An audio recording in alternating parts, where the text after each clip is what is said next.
বাসা থেকে বের হয়েছি। এই কি খবর? এই যে এটা হচ্ছে আমার বাসার এলাকার কুকুর। এটারে আমি ডেলি আদর যত্ন করি, খাওয়াই, ভাল লাগে। আর সেও প্রতিদিন আমার জন্য অপেক্ষা করে। রাত্র যতটাই বাজুক, 12টা হোক, 1টা হোক, সে আসে। কোত্থেকে যেন দৌড় দিয়ে চলে আসে। এই যে এখন বাসা থেকে বেরিয়েছি, সে চলে আসছে। আশেপাশেই ছিল, টের পাইছে, ফট করে চলে আসছে। কি সুন্দরভাবে লেখা আছে, গতি মজা, মরণটা সোজা। হ্যালো ভিউয়ার্স, কেমন আছেন সবাই? আশা করি আপনারা প্রত্যেকে নিশ্চয়ই ভালো আছেন, সুস্থ আছেন এবং নিরাপদে আছেন।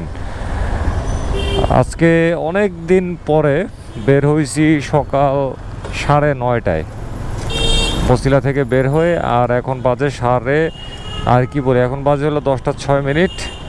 আর অতিক্রম করতেছি মোহাম্মদপুর তাজমহল রোড এলাকা। আধা ঘন্টার মতো লেগে যায় মেইন ঢাকায় প্রবেশ করতে আমার বাসা বসিলার ঘাটার চর থেকে। তো এখন গন্তব্য হচ্ছে মিরপুর 1 নম্বর পোস্ট অফিস। পোস্ট অফিস বড়ই স্মৃতির জায়গা, বড়ই নস্টালজিক জায়গা এই পোস্ট অফিস। এক সময় পোস্ট অফিসে কতই না গেছি, চিঠি লিখছি, পাঠাইতে গেছি, চিঠি আনতে গেছি, এটা সেটা কত কাজে পোস্ট অফিসে যাওয়া পড়ছে। আর এখন তো পোস্ট অফিসকে ভুলতে পড়ছি, পোস্ট অফিসের কথা কিছু মনে নাই।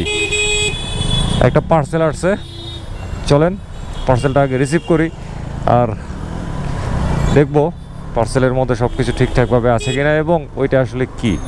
চলেন আগে পোস্ট অফিসে যাই নেই।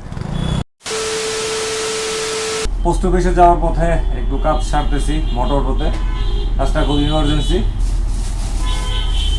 এ হচ্ছে কাজের অংশ। এটার মধ্যে আছে হচ্ছে বের করি, এটার মধ্যে আছে হচ্ছে একটা ডিএসএলআর ক্যামেরার ব্যাগ। ঠিক আছে, এই যে ক্যানন লাগা ডিএসএলআর ক্যামেরার ব্যাগ। এই ব্যাগটা কিনছিলাম হচ্ছে আমার ড্রোন ক্যারি করার জন্য। হাসি লাগতেছে, আসলে হাসি লাগারই কথা। ডিএসএলআর ক্যামেরার ব্যাগের মধ্যে আমি ড্রোন ক্যারি করতাম, কারণ আমার ড্রোনের যে ব্যাগ, ওই ব্যাগ আমি পাইতেছিলাম না। অবশেষে কিছুদিন আগে ওই ব্যাগটা পাইছি।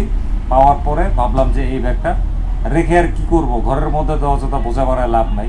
আর ডিএসএলআর ক্যামেরা কেনার কোনো প্ল্যান আপাতত নাই, সুতরাং এটাকে লালন পালন করার ইচ্ছাও আমার নাই, তাই এটারে বেচে দিব।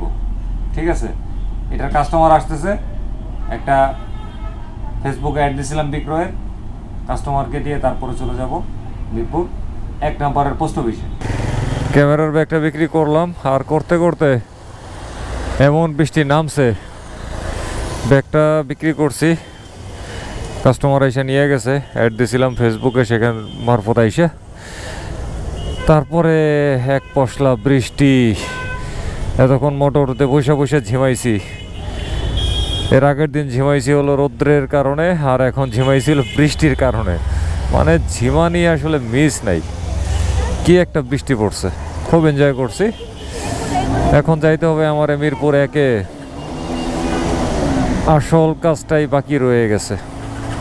বাইকও স্টার্ট নিতে চাইতেছে না, বৃষ্টিতে ইঞ্জিন একদম ঠান্ডা হয়ে গেছে। এই তো কয়েক মিনিটের বৃষ্টিতে প্রকৃতি একদমই চেঞ্জ হয়ে গেছে। কি যে ভালো লাগতেছে এই বৃষ্টিটায়, এরকম একটা মেঘলা আবহাওয়ার মধ্যে, বলার বাইরে। গত কয়টা দিন যে কি একটা গরম গেছে, ওরে বাপ রে বাপ, ভয়াবহ অবস্থা। এই বৃষ্টি পড়ার ঠিক আগের দিন দুপুরবেলা মোবাইলে টেম্পারেচার দেখলাম যে 34 ডিগ্রি সেলসিয়াস, কিন্তু ফিলস লাইক 41 ডিগ্রি সেলসিয়াস। চিন্তা করা যায়, ফিলস লাইক ছিল 41 ডিগ্রি সেলসিয়াস। মানে কি ব্যবসা গরমটা অনুভূত হয়েছে। আর তার ঠিক একদিন পরেই হচ্ছে এই শান্তির বৃষ্টিজনিত কারণে একটু যানবাহন চলাচল ঘন হয়ে গেছে, সুতরাং একটু যানজটের ঠেলেই এগোতে হচ্ছে মিরপুর পোস্ট অফিসের দিকে। আর ঢাকা শহরে কি শুধু বৃষ্টি হলেই যানজট হয়? যানজট হচ্ছে ঢাকা শহরের একটা স্থায়ী বিষয়বস্তু। বৃষ্টি হলেই কি আর না হলেই কি, বরং বৃষ্টি হলে একটু ভালো। বৃষ্টিটা হলেই ধুলাবালি রাত থেকে একটু বাঁচা যায় আর কি। চলে আসছি মিরপুর থানার একেবারে গোড়ায়। এর পাশেই হচ্ছে মিরপুর পোস্ট অফিস। এমন একটা অবস্থা, পোস্ট অফিসের ওই গেট দিয়ে ঢোকা আর সম্ভব হচ্ছে না। চেষ্টা করছিলাম, একটু যাইতে হয় উল্টা যাওয়া সম্ভব না। ট্রাফিক পুলিশ ডিউটি করছেন, না হলে একটু উল্টা যাওয়া যাইতে পারতো। এখন কি আর করার, ফুটপাথের উপরে বাধ্য হয়ে বাইকটারে পার্কিং করে দিতে হচ্ছে। ঢাকা শহরে আসলে পার্কিংয়ের জায়গার যে কি পরিমাণ মানে ক্রাইসিস, এটা আসলে ভাষায় প্রকাশ করার মতন না। কোথায় রে আমার তালা?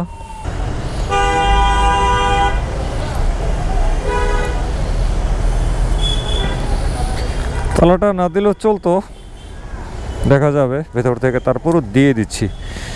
আর নিঃশ্বাসের বিশ্বাস নাই, আর চোরের বিশ্বাস তো আরও বহু দূরে। তালা যেহেতু আছে অবশ্যই দিয়ে দিব। আমার কাজ যেটা সেটা অন্তত পক্ষে আমি করে রাখি। ব্যাস, এখন কিছুটা হলেও স্বস্তির পরিমাণ বাড়লো আর কি। পোস্ট অফিস থেকে বের হয়ে গেছি, আমার পার্সেল এই যে রিসিভ করে আনছি। কিন্তু এখন আর ক্যামেরাটারে অন করতে পারবো না, কারণ হচ্ছে কি বৃষ্টি বেড়ে গেছে। ক্যামেরার ভিতরে পানি ঢোকার একটা রিস্ক বেড়ে গেছে। যাই সেজান ভাইয়ের দোকান রাইডার্স চয়েসে বসে তারপর এটারে খুলে দেখাইতেছি। এখন হচ্ছে পার্সেলের প্যাকেটটাকে খোলার পালা।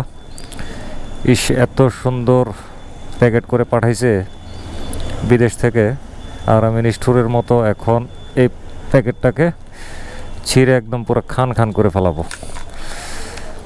খুবই কষ্ট লাগতেছে, কঠিন প্যাকেজিং করছে, কঠিন প্যাকেজিংয়ের কোয়ালিটিটা বেশ ভালো লাগছে।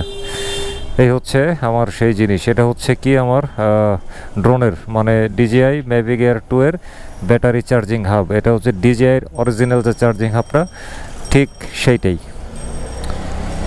এটারে এখন কেটে কুটে একটু বের করি, দেখি সব ঠিকঠাক আছে কিনা। আমি তো আসলে আমার ড্রোনটা কিনছিলাম স্ট্যান্ডার্ড প্যাকেজ হিসাবে, সেকেন্ড হ্যান্ড। এই জন্য আমার এগুলো একটু রয়ে জোগাড় করতে হচ্ছে। যেমন কয়েকদিন আগে ব্যাগ কিনছিলাম, আজকে চলে আসলো আমার এই 3 ব্যাটারি চার্জিং হাব আমার Mavic Air 2 এর। এগুলো হচ্ছে ব্যাটারি স্লট, এটা হচ্ছে চার্জারের পোর্ট। ব্যাস 3টা ব্যাটারি এই জায়গায় বসাই দিব। একটা ব্যাটারি চার্জ শেষ হবে, এরপরে আরেকটা, তারপরে আরেকটা, এইভাবে একটা করে মোট 3টা ব্যাটারি চার্জ করা যায়। মানে এট এ টাইম 3টা ব্যাটারি আসলে চার্জ হয় না, একটা শেষ হয় তারপরে আরেকটা, এটা শেষ হলে তারপর হচ্ছে এটা। যাক, ভালোই হলো, নতুন জিনিস একদম ফাটাফাটি। এখন আসলে আমার ড্রোনের সেটআপ একদম 16 কলায় পূর্ণ হয়ে গেল, আর কোনো সমস্যা নাই। প্রস্তাবিত বাজেট পেশ করা হয়ে গেছে, আর সব কিছুর দামই বাড়তেছে। আস্তে আস্তে চিন্তা করতেছি মোটর সাইকেলের আনুষঙ্গিক জিনিসপত্রগুলোর কি হবে, সবগুলোরই তো দাম বাড়তেছে। মানে মাথা পুরা নষ্ট, খালি দাম বাড়ে। কখনো শুনলাম না যে দাম কমছে। এই যে যা সামগ্রী ব্যবহার করি, ইঞ্জিন অয়েল, বিভিন্ন ধরনের অ্যাডিটিভস, সেজান ভাইয়ের দোকানে বসে এতক্ষণ এগুলো চিন্তা করতেছিলাম। সব কিছুর দাম খালি বাড়তেছে, ওফ, আর ভালো লাগে না। একেবারে আমার বাসস্থান এলাকা কেরানীগঞ্জ ঘাটারচর এলাকায় এসে ক্যামেরাটা ওপেন করলাম। এই তো আজকে টুকটাক এটা সেটা দেখানো হলো, কথাবার্তা হলো, আপনাদের সাথে অনেক কিছু আলাপচারিতা হলো। তো সবাই ভালো থাকবেন, সুস্থ থাকবেন, নিরাপদে থাকবেন, নিরাপদে মোটর সাইকেল চালাবেন, ট্রাফিক আইন মানবেন, আর মোটর সাইকেল চালানোর সময় অবশ্যই ফুল ফেস সার্টিফাইড হেলমেট ব্যবহার করবেন। খোদা হাফেজ।